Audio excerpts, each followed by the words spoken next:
Sir 2026 Kerala നിയമസഭാ തെരഞ്ഞെടുപ്പിൽ നമ്മെ അമ്പരപ്പിക്കുന്ന, ഞെട്ടിപ്പിക്കുന്ന, വിസ്മയിപ്പിക്കുന്ന ആരെങ്കിലും സ്ഥാനാർത്ഥികളാകാൻ സാധ്യതയുണ്ടോ? അതേത് പാർട്ടിയിലും, അത് BJP ആകട്ടെ, CPM ആകട്ടെ, കോൺഗ്രസ് ആകട്ടെ, മറ്റ് LDFിലെയും UDFിലെയും മറ്റ് ഘടകകക്ഷികളാകട്ടെ, ഈ ഏതെങ്കിലും ഒരു പാർട്ടിയിൽ നമ്മളെ ഞെട്ടിപ്പിച്ചുകൊണ്ട്, അമ്പരപ്പിച്ചുകൊണ്ട് ഒരു സ്ഥാനാർത്ഥി പ്രത്യക്ഷപ്പെടാൻ സാധ്യതയുണ്ടോ? ഞാൻ പറയുന്നത് മുന്നണി മാറ്റമോ ഒന്നുമല്ല, അല്ലെങ്കിൽ പാർട്ടി മാറ്റമോ ഒന്നുമല്ല. അല്ലാതെ ഈ പറയുന്നത് പോലെ പൊതുസമൂഹത്തിൽ നിന്ന് പൊതുസമ്മതരായി നിലകൊള്ളുന്ന ചില ആൾക്കാർ, നടന്മാരാകാം, നടിമാരാകാം, അങ്ങനെയൊക്കെ. ഇപ്പം ഇന്നസെൻ്റ് അപ്രതീക്ഷിതമായിട്ട് വന്ന ഒരാളാണ് 2014. അതുപോലെ ആരെങ്കിലും ഈ തിരഞ്ഞെടുപ്പിൽ ഏതെങ്കിലും പാർട്ടിയിൽ നിന്ന് മത്സരിക്കാൻ സാധ്യതയുണ്ടോ? ഉണ്ടെങ്കിൽ അത് ആരായിരിക്കും? അത് ആര്യ, തീർച്ചയായിട്ടും നമ്മളെ ഞെട്ടിപ്പിക്കുന്ന ചില സ്ഥാനാർത്ഥികളെ BJP നിർത്തും, സംശയിക്കണ്ട. കോൺഗ്രസ് നിർത്തും, അതും സംശയിക്കണ്ട. CPMന് നിർത്താൻ കഴിയുമോ എന്നുള്ളത് ഒരു കാര്യം. രണ്ട്, അവർ സമീപിച്ചാൽ CPMൻ്റെ ബാനറിൽ നിൽക്കുമോ, അത് മൂന്നാമത്തെ ചോദ്യം. അപ്പോൾ സ്ഥാനാർത്ഥികളെ കിട്ടാൻ കൂടുതൽ സാധ്യത കോൺഗ്രസിനും BJPക്കുമാണ്. കാരണം BJP ഒരു എമർജിങ് പൊളിറ്റിക്കൽ ഫോഴ്സായിട്ട് കേരളത്തിൽ വന്നുകൊണ്ടിരിക്കുകയാണ്. അത് ആർക്കും തടയാനും പറ്റുകയില്ല, അത് ഫാക്റ്റാണ്. കോൺഗ്രസിനെ സംബന്ധിച്ചിടത്തോളം ആൻറ്റി ഇൻകംബൻസിയുടെ പ്രധാന ബെനിഫിഷ്യറി കോൺഗ്രസ്. അതുകൊണ്ട് കോൺഗ്രസിന് ഒരു സാധ്യതയുണ്ട്. ഇവിടെ ഇപ്പം നമ്മളെ അത്ഭുതപ്പെടുത്തുന്നില്ല ഐഷ പോറ്റി മാറിപ്പോയത്. അതെ, പാർട്ടി മാറ്റം ആണ്. വേറെ ഒരുപാട് വിഷയങ്ങളുണ്ട്. കാരണം അവരെ പിന്നെ കുറച്ചു കാലമായിട്ട് പാർട്ടി ഗവനിക്കുന്നില്ല, പിന്നെ അവരുടെ അവഗണിക്കുന്നു തന്നെയല്ലല്ലോ. അവരെ ഈശ്വരനാമത്തിൽ പ്രതിജ്ഞ ചെയ്തതിനാണ് അവരെ ശാസിച്ചുകൊണ്ടുള്ള നോട്ടീസ് കൊടുത്തത്. ആ നോട്ടീസിൻ്റെ കോപ്പി എൻ്റെ കയ്യിലുണ്ടായിരുന്നു, അത് എടുത്തില്ല. വളരെ രൂക്ഷമായ ഭാഷയിലാണ് പിന്നെ ജനങ്ങളെ വഞ്ചിക്കുകയാണ് ചെയ്തിരിക്കുന്നത്, ഈശ്വരനാമത്തിൽ സത്യപ്രതിജ്ഞ ചെയ്തത് എന്ന് പറഞ്ഞാണ് പറഞ്ഞത്. മോനായിക്കും MM മോനായിക്കും ഇതേ നോട്ടീസ് തന്നെയാണ് കൊടുത്തത്. ഇതേ പാർട്ടി തന്നെയാണ് ഓർത്തഡോക്സ് സഭയുടെ മതമേലധ്യക്ഷനായ മാത്യൂസ് തൃതീയൻ്റെ നോമിനിയായ വീണ ജോർജിനെ സ്ഥാനാർത്ഥിയാക്കുകയും അവരെ സത്യപ്രതിജ്ഞ ചെയ്ത് ദൈവനാമത്തിലാണ്. ഇതൊക്കെ കണ്ടുകൊണ്ടാണ് കേരളീയരിയ്ക്കുന്നത്. ഇവിടെ ഈ വിപ്ലവ സൂക്തവും പ്രസംഗമൊന്നും കാര്യമായി ചിന്തിക്കുന്ന ജനങ്ങളെ സ്വാധീനിക്കുന്ന ഒരു കാര്യം. അതൊക്കെ പണ്ടായിരുന്നു. കൊണ്ട് ജോലി നോക്കാൻ പറയും. ഇപ്പോൾ ഐഷ പോറ്റി കൃത്യമായി പ്രതികരിച്ചു. അവരെ അവഗണിച്ച ഒരു പാർട്ടി അവരവഗണിച്ചു. നിങ്ങൾക്ക് എന്നെ ഇന്ന് വേണ്ടെങ്കിൽ എനിക്ക് നിങ്ങളെ ഇന്നലെ വേണ്ട. നിങ്ങൾക്ക് ഇന്നേ വേണ്ടല്ലോ. ഇപ്പോൾ അപ്പം ഐഷ പോറ്റി പ്രതികരിക്കാൻ തുടങ്ങിയപ്പോഴല്ലേ ഐഷ പോറ്റി സഹോദരിയാണെന്ന് ബാലഗോപാലിന് തോന്നിയത്. ഇപ്പം ഞാൻ മനസ്സിലാക്കുന്നിടത്തോളം ബാലഗോപാൽ കൊട്ടാരക്കരയിൽ നിന്ന് മാറി കൊല്ലത്ത് മത്സരിക്കും എന്നാണ് ഞാൻ മനസ്സിലാക്കുന്നത്. അപ്പോൾ കൊല്ലത്ത് മുകേഷ് മത്സരിച്ച സ്ഥലത്ത് കൊല്ലം കോൺസ്റ്റിറ്റ്യുവൻസിയിൽ KN ബാലഗോപാൽ മത്സരിക്കാൻ. എന്തുകൊണ്ടാണ് സാർ കൊട്ടാരക്കരയിൽ നിന്ന് കൊല്ലത്തേക്ക് ഒരു ചൂട് മാറ്റം? അതെ, കൊട്ടാരക്കരയ്ക്ക് അദ്ദേഹത്തിന് വളരെ അൺപോപ്പുലറാണ്. ബാലഗോപാൽ വളരെ അൺപോപ്പുലറാണ്. എൻ്റെ കാര്യം ഒരു ചെറിയ കാര്യം ഞാൻ പറയാം.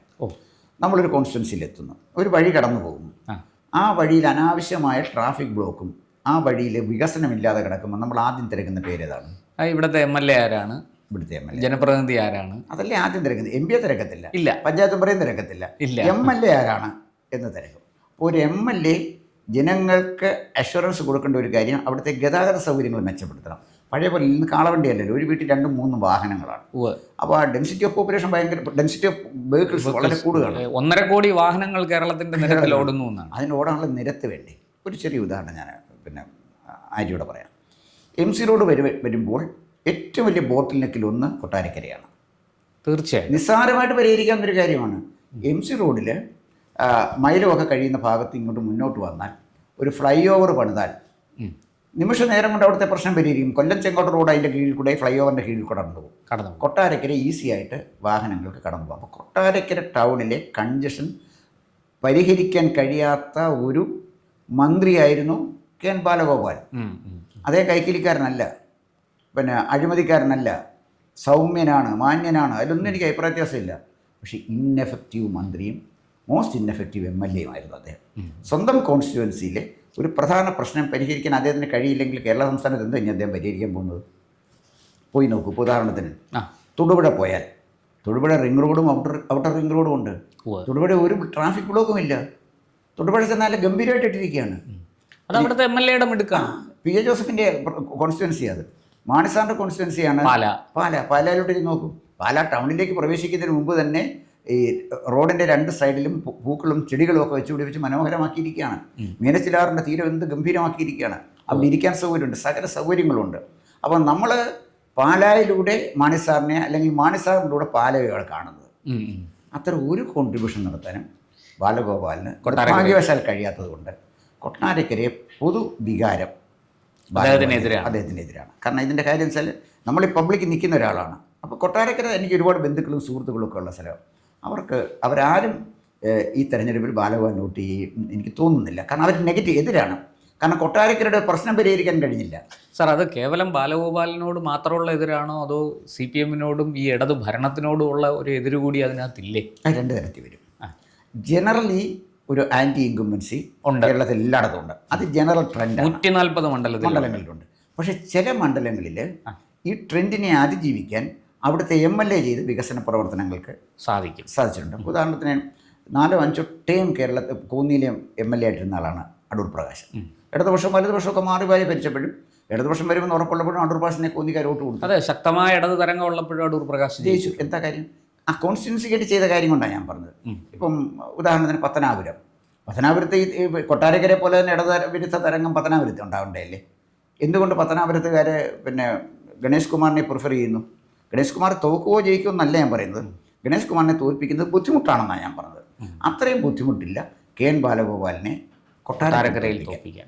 അതാ 2 പേരും മന്ത്രിമാരല്ലേ? ഒരാൾ ശക്തമായ ഭരണകക്ഷിയുടെ പിന്നെ മന്ത്രി, വളരെ ഉയർന്ന സ്ഥാനത്ത് 2-മോ 3-മോ ആണ് മന്ത്രിസഭയിൽ. പിന്നെ ഒറ്റ ആൾ പട്ടാളത്തിൻ്റെ ആൾ മാത്രമല്ലേ ഉള്ളൂ, കെ വി ഗണേഷ് കുമാർ. അപ്പോൾ ഇത് ഞാൻ പറഞ്ഞു വന്നത്, ജനം വികസനത്തിനെ പഴയ പോലെ അല്ല കാണുന്നത്. അപ്പോൾ അതുകൊണ്ട് വികസനത്തിൻ്റെ ഫലം ജനങ്ങളിൽ പ്രത്യേകിച്ചും അടിസ്ഥാന സൗകര്യം.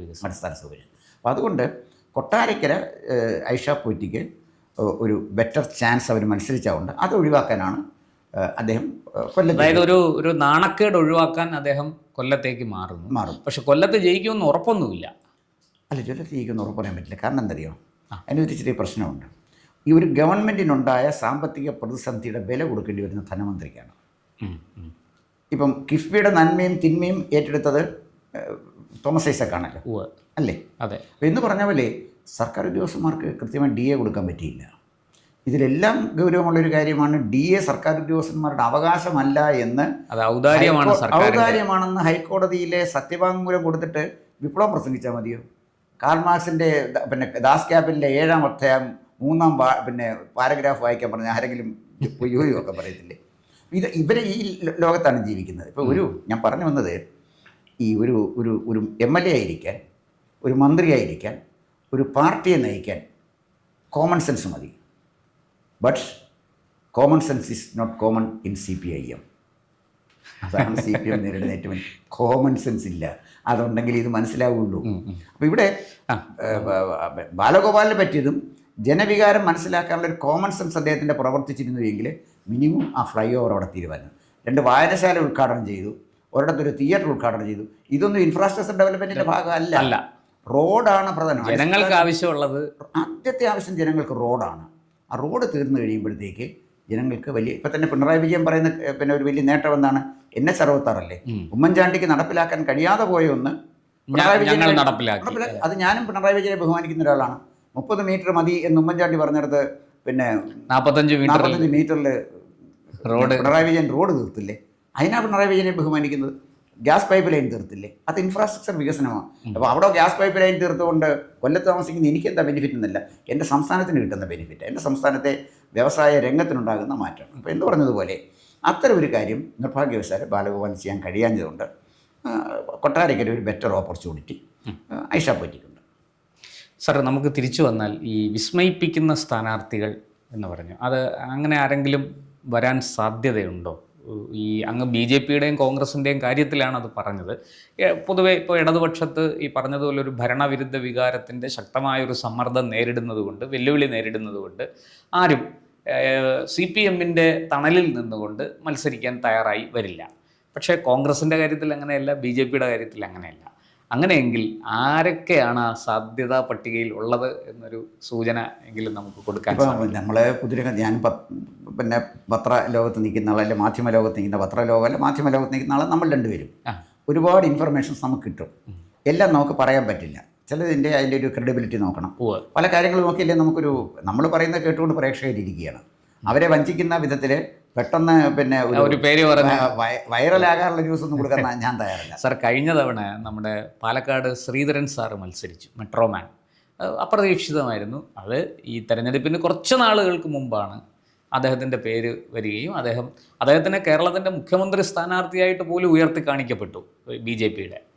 അത് BJPയുടെ ഒരു തന്ത്രമാണ്.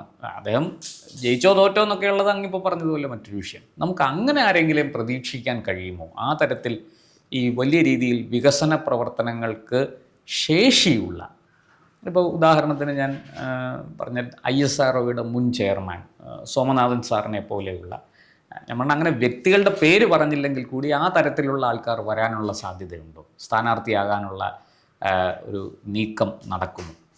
അല്ല, ഞാൻ വിസ്മയിപ്പിക്കുന്ന ഒരു സ്ഥാനാർത്ഥിയെക്കുറിച്ച് പറയാം. അതല്ലേ ഒരു പ്രഡിക്ഷനാണ്. എൻ്റെ പ്രഡിക്ഷനാണ്.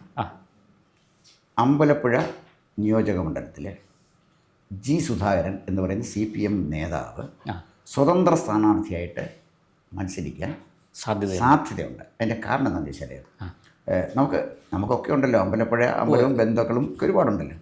അവിടുത്തെ ജനങ്ങൾ അതിശക്തമായി സുധാകരൻ വീണ്ടും തിരഞ്ഞെടുപ്പിന് മത്സരിക്കണമെന്ന് ആവശ്യപ്പെട്ടുകൊണ്ടിരിക്കുകയാണ്. അദ്ദേഹത്തിൻ്റെ മുകളിൽ ഭയങ്കര പ്രഷറാണ്. അപ്പോൾ കഴിഞ്ഞ കുറച്ച് നാൾ മുമ്പ് പറഞ്ഞു, പല ആളുകളും ചെന്ന് വീട്ടിൽ നിന്ന് പറയും, സുധാകരൻ സാർ മത്സരിക്കണം, എന്തിനാണ് മാറി നിൽക്കുന്നത്, ഞങ്ങൾക്ക് നിങ്ങളുടെ സേവനം ആവശ്യമാണ്. ഇവിടെ സുധാകരൻ എന്ന് പറയുന്ന G. സുധാകരൻ എന്ന് പറയുന്ന നേതാവ് നേരിടുന്ന ഒരു വല്ലാത്ത വൈരുദ്ധ്യമുണ്ട്.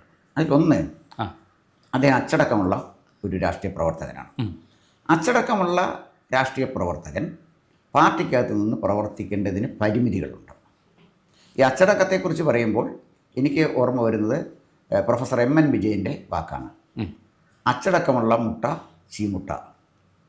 അപ്പോൾ അദ്ദേഹം അച്ചടക്കമുള്ള ഒരു ചീമുട്ടയായി മാറാൻ MN വിജയൻ്റെ വാക്ക് കോട്ട് ചെയ്തുകൊണ്ട് അതിനാണോ താല്പര്യം? CPM എന്നൊരു ചരിത്ര ഘട്ടത്തിലെത്തിയിരിക്കുകയാണ്. കാരണം ശക്തമാണ് ആൻറ്റി ഇൻകംബൻസി. നമ്മൾ എന്തെല്ലാം പറഞ്ഞാലും പാർട്ടി വളരെ ദുർബലമാണ്. പാർട്ടിക്ക് പഴയ ശേഷി. പാർട്ടി ആഭ്യന്തരമായും ബാഹ്യമായും വെല്ലുവിളികൾ നേരിടുന്നു. ശക്തമായ വെല്ലുവിളി എന്ന് പറഞ്ഞാൽ ശക്തമായി കുഞ്ഞികൃഷ്ണൻ എന്താ ചെയ്തിരിക്കുന്നത്? അതൊരു ആഭ്യന്തര വെല്ലുവിളി തന്നെ. ഉണ്ണിക്കുട്ടൻ പറഞ്ഞ അണികൾ പാർട്ടിയെ തിരുത്തണം എന്നല്ലേ പറഞ്ഞു? അതെ. അപ്പോൾ അവിടെ ഒരു സാധ്യത ഞാൻ കാണുന്നത്, ശക്തമായൊരു പ്രഷറിൽ വഴങ്ങി എന്ത് ചെയ്യണമെന്നുള്ള വല്ലാത്തൊരു മാനസിക നിലയിലെത്തും G. സുധാകരൻ. അദ്ദേഹം ഒരു കമ്മിറ്റഡ് പൊളിറ്റിക്കൽ പിന്നെ ഒരു സാമൂഹ്യ പ്രവർത്തകനാണ്, രാഷ്ട്രീയം രണ്ടാമതാണ്. അദ്ദേഹം അവിടുത്തെ മാർക്സിസ്റ്റ് നേതാവല്ല, അമ്പലപ്പുഴ MLA ആണ്, അവിടുത്തെ ജനങ്ങളുടെ MLA ആണ്, അല്ലേ? ജനങ്ങളുടെ MLA ആയിരുന്നു, ജനങ്ങളുടെ മന്ത്രിയായിരുന്നു, അഴിമതി തൊട്ട് തീണ്ടാത്ത ഒരാളാണ്. അങ്ങനെ വരുമ്പോൾ അദ്ദേഹത്തിൻ്റെ സേവനം അമ്പലപ്പുഴയ്ക്ക് അനിവാര്യമാണ് എന്ന് പറഞ്ഞാൽ, ഞാൻ പറഞ്ഞ പോലെ സുധാകരൻ്റെ മുന്നിൽ രണ്ട് സാഹചര്യമാണ് വരുന്നത്.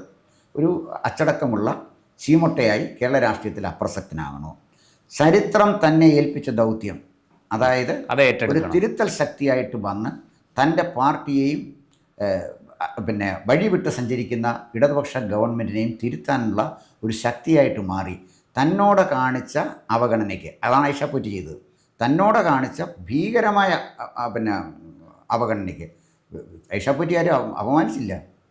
G. സുധാകരൻ എന്ത് അപമാനമാണ് വേണ്ടി വന്നത്? തരം താഴ്ത്തി വളരെ മോശമായിട്ട് അദ്ദേഹത്തിനെക്കുറിച്ച് ഫേസ്ബുക്കിൽ എഴുതുക പാർട്ടി നേതാക്കന്മാർ. ആ അപമാനം സഹിച്ച് നിൽക്കുന്ന ഒരാളിനോടും ജനങ്ങൾ സൗമനസ്യം കാണിക്കില്ല. അത് കൃത്യമായിട്ട് പ്രതികരിക്കണം.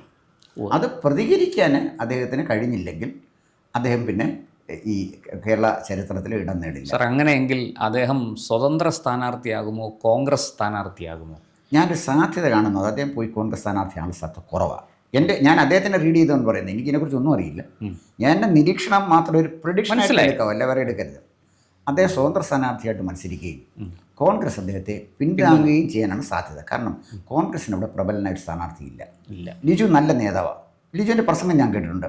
വളരെ ലേണഡാണ് ലിജു ഒക്കെ നിയമസഭയിൽ വരേണ്ട ഒരാളാണെന്ന് എനിക്ക് തോന്നിയിട്ടുള്ളത്. കാരണം അത്ര ലേണഡാണ്. അത് ചാനൽ ചർച്ചയിലൊക്കെ സംസാരിക്കുമ്പോൾ നമുക്ക് വളരെ മാന്യമായി സംസാരിക്കുന്നതിൽ കഴമ്പുണ്ട്. ചിലത് ചാനൽ ചർച്ച വന്നിരിക്കുമ്പോൾ ചുമ്മാ ബഹളം ഉണ്ടാക്കുന്ന അല്ല, അത് നമ്മളങ്ങ് അവഗണിക്കത്തില്ലേ. ചാനൽ ചർച്ച പങ്കെടുത്ത് കഴമ്പുള്ള കാര്യം. ലിജോയുടെ പ്രസംഗങ്ങൾ ഞാൻ പലതും കേട്ടു, എനിക്ക് വലിയ ബഹുമാനം. ചെറുപ്പക്കാരൻ ഒരു കോൺഗ്രസിൻ്റെ ഒരു അസറ്റാണ്. പക്ഷേ നിർഭാഗ്യവശാൽ ഈ ജയിക്കണമെങ്കിൽ രാശി വേണമല്ലോ, നമ്മുടെ ഈ ഭാഗ്യം. അപ്പോൾ എന്ന് പറഞ്ഞാൽ ആ തിരഞ്ഞെടുപ്പ് ഭാഗ്യം നിങ്ങൾക്ക് അദ്ദേഹത്തിൻ്റെ ഒരു ഭാഗ്യം അദ്ദേഹത്തിനെ തുണയ്ക്കുന്നുണ്ടെന്ന് എനിക്ക് സംശയമുണ്ട്. പക്ഷേ നല്ല കഴിവുള്ള ആളാണ്.